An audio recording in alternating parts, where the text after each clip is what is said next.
इस लेक्चर में हम एक्सरसाइज 2.3 का क्वेश्चन 1 और क्वेश्चन 2 डिस्कस करेंगे। तो देखते हैं क्वेश्चन नंबर 1 को। क्वेश्चन 1 को हमें डिफ्रेंशिएट करना है विद रिस्पेक्ट टू एक्स और ये हमारे पास इसकी वैल्यू है। तो देखते हैं इसका सोल्यूशन में सबसे पहले गिवन वैल्यू को हम y के इक्वल लेट कर लेंगे। अब क्योंकि हमें इसका डेरिवेटिव लेना है विद रिस्पेक्ट टू x, तो हम इसकी दोनों साइड पे d/dx अप्लाई कर देंगे। तो d/dx हमने दोनों साइड पे ले लिया। अब यहाँ पे देखें, आपके पास जो साइन है वो दोनों प्लस आ रहे हैं, प्लस साइन हो या माइनस साइन हो, तो d/dx यानी डेरिवेटिव हर वैल्यू के साथ अप्लाई हो जाता है। तो ये हमने हर वैल्यू के साथ अलग अलग से डेरिवेटिव ले लिया। अब यहाँ पे देखें, ये आपके पास x की पावर में 4 आ रहा है, तो इसलिए इस पर पावर रूल लगेगा। पावर रूल क्या होता है, हम पावर शुरू में लिखते हैं, पावर में से एक कम करते हैं और फंक्शन का फिर से डेरिवेटिव लेते हैं। तो यहाँ पे 4 शुरू में आ जाएगा, 4 में से एक कम हो जाएगा और फंक्शन यहाँ पे कौन सा आ रहा है, x आ रहा है, इसलिए x का फिर से डेरिवेटिव ले लिया। प्लस ये 2 ऑलरेडी आ रहा था, इसलिए ये एज इट इज़ आ गया और ये पावर शुरू में आ गई 3 में से एक कम कर दिया और फंक्शन हमारे पास यहाँ पे भी x आ रहा है, x का डेरिवेटिव आ गया। प्लस 2 इसमें भी शुरू में आ गया, 2 में से एक कम कर दिया और डेरिवेटिव हमने ले लिया x का।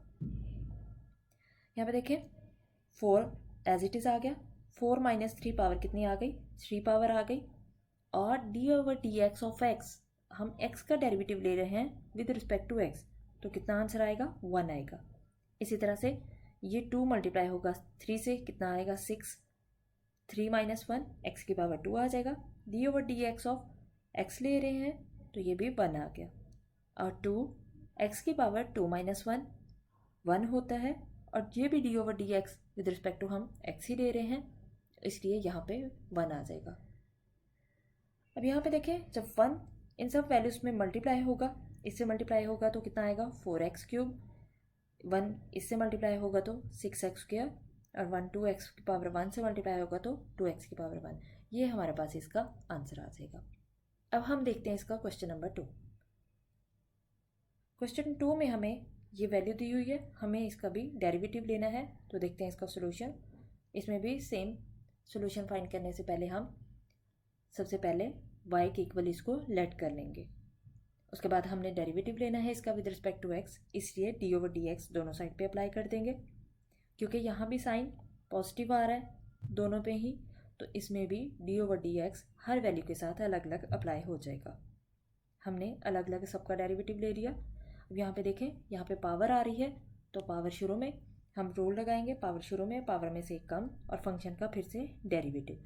सेम इसी तरह से ये 2 आ रहा था ऑलरेडी, इसलिए 2 एज इट इज़ आ गया, पावर शुरू में आ गई 3/2, पावर में से एक कम कर दिया हमने और डेरिवेटिव ले लिया किसका, x का, क्योंकि यहाँ पे फंक्शन x आ रहा है। यहाँ पे देखें, ये 3 एक कांस्टेंट वैल्यू है और हमने पढ़ा था कि कांस्टेंट वैल्यू का डेरिवेटिव क्या होता है, 0 होता है। कोई भी कांस्टेंट वैल्यू हो तो उसका डेरिवेटिव 0 होता है।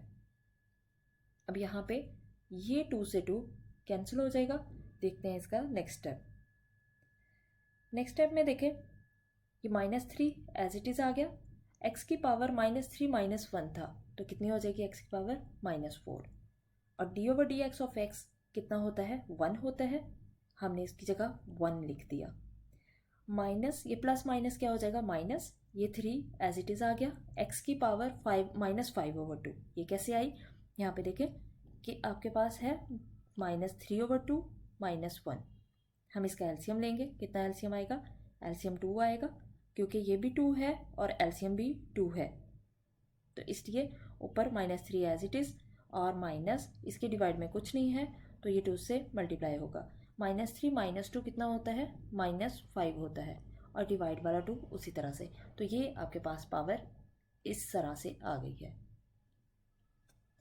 और ये d/dx ऑफ x कितना आ गया, 1 आ गया, इसमें +0 करेंगे ऐड तो उससे कोई फ़र्क नहीं पड़ेगा। अब ये 1 इन दोनों वैल्यू से जब मल्टीप्लाई होगा, इससे भी 1 मल्टीप्लाई हो रहा है, इससे भी 1 मल्टीप्लाई हो रहा है, तो ये उसी तरह से आ जाएंगी। यहाँ पे देखें -3, ये भी -3, तो -3 इससे कॉमन लिया जा सकता है, इसलिए -3 हमने कॉमन ले लिया। यहाँ पे बची x की पावर -4, क्योंकि -4 है इसलिए हम इसको डिनोमिनेटर में लेके आएंगे तो x की पावर +4 हो जाएगी। और +4 साथ लिखने का लिखें यहाँ पे +4 या ना लिखें से कोई फ़र्क नहीं पड़ता। यहाँ पे देखें x की पावर -5/2 थी, जब ये नीचे आएगी तो x की पावर कितनी हो जाएगी +5/2। अब ये प्लस ना भी लिखें तब भी कोई फ़र्क नहीं पड़ता। तो ये आपके पास इसका आंसर आ जाएगा।